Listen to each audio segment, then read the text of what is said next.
Former NBA basketball player Jeff Teague stirred the pot recently on Club 520, which is his podcast, claiming that LeBron James sat out part of the season because he was on steroids while he was playing for the Miami Heat. Teague said LeBron's time off, cited officially as a back injury, coincided with new HGH testing protocols in the league.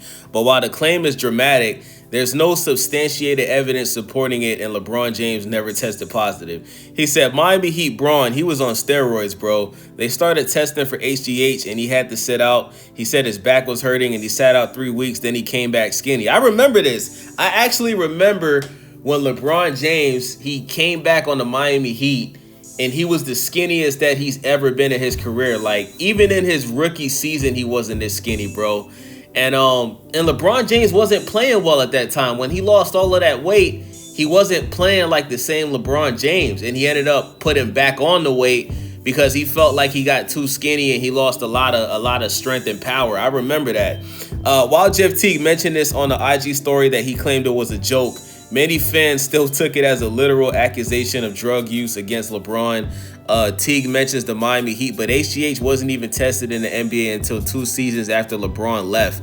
Plus, LeBron played all 5 seasons on the 2013-14 season, essentially ruling out the possibility that he missed weeks due to drug testing. Okay, so Jeff Teague lied about LeBron sitting out, okay?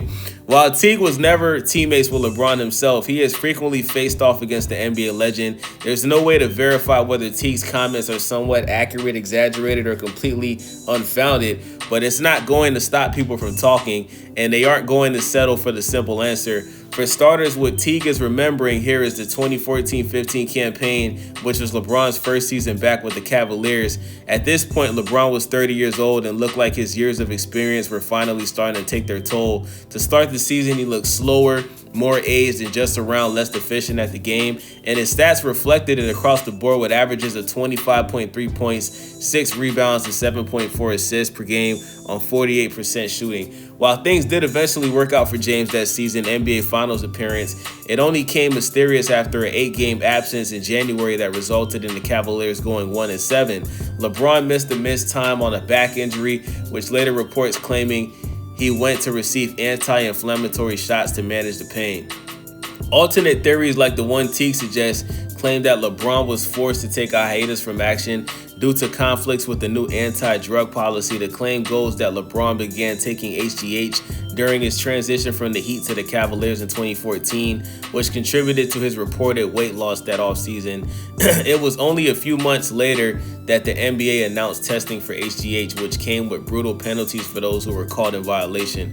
Of course, the catch is that HGH testing didn't officially begin until the following 2015-2016, meaning that the NBA either pushed back the testing dates or LeBron was genuinely getting treated for his back like it's been claimed. As much as LeBron's powers might seem like a cheat code, there's simply not enough evidence to call him a PED user, especially when the consequences would be so severe. For a guy like LeBron James, the penalties for getting caught would cost him everything: his career, reputation, legacy, millions of dollars. To speak candidly, it wasn't worth the risk, especially considering he was still playing elite basketball.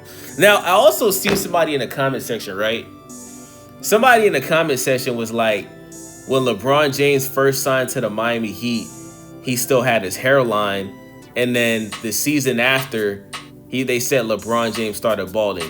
Now, that's not true, bro. LeBron's hairline was fucked up before he even came to the Miami Heat. If you guys look at LeBron James's last 2 years on the Cavaliers, right?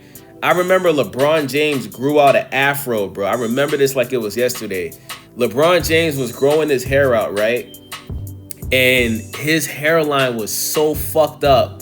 Like, God, did you guys forget when LeBron James started off his career on the Cavaliers after that 3rd season? Bro, he started wearing his headband in the middle of his head because his hairline kept receding, and he was trying to cover up his hairline with his headband.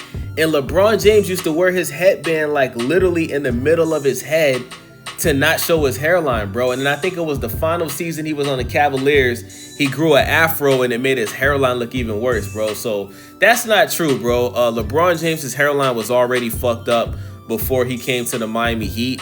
Obviously, he probably put some black spray on there to make it look better than what it really was. But He definitely didn't lose his hair because of steroids. LeBron James just got bad hairline genetics. If you guys look at Bronny James, he has the same hairline as LeBron, bro.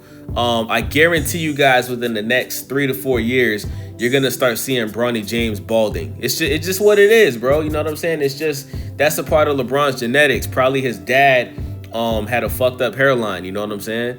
So with that being said, man, it's your boy Wavy, Stay Wavy TV. Make sure y'all subscribe, thumbs up the video, leave a comment. I don't think LeBron James was on steroids, bro. I don't. I think Jeff Teague was really just trolling and people are taking it serious, man. Let me know what y'all think, though. Do you think LeBron James was on HGH? Leave a comment. I'm out.